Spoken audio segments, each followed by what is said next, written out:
මුලින්ම දකිද්දී මායාවක් වගේ පෙනුනත් මේ චීනයේ ගුවෙෂෝ ප්‍රදේශයේ ඉදි කරලා තියෙන ඉතාමත් පැරණි බෞද්ධ විහාරස්ථානයක්. මුහුදු මට්ටමේ ඉඳලා මීටර් 2570ක් උසින් පිහිටි කඳුකර ප්‍රදේශයක අසාමාන්‍ය විදියට පිහිටලා තියෙන මීටර් 100ක් පමණ උස සිහින් ගල් පර්වතයක් එහි ඉහළින් දෙකට බෙදී ගොස් තිබෙනවා.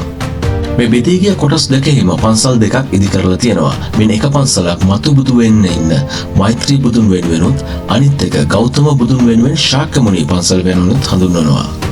මේ විශ්මයජනක ස්ථානය හඳුන්වන්නේ ෆැන්ජින් ෂෑන් නැත්නම් මවුන්ට් ෆැන්ජින් කියලා. වසර 1300කටත් වඩා පැරණි ඉතිහාසයක් තිබුණත් වර්තමානයේ අපි දකින පන්සල් ඉදි වෙන්නේ 16 වෙනි ශතවර්ෂයේදී චීනයේ මින් රාජවංශ කාලයේදී. මේ පර්වතයේ මුදුනේදී මේ පන්සල් දෙක එකට සම්බන්ධ වෙන්නේ ගල් වලින් හදලා තියෙන පටු පාලමක් මගින්. මේකේ මුදුනට ළඟා වීමට ඉතාමත් සිහින් පඩි පෙළවල් 8900ක් පමණ නගින්න ඕන. මේ සඳහා පැය දෙකක පමණ කාලයක් ගත වෙනවා.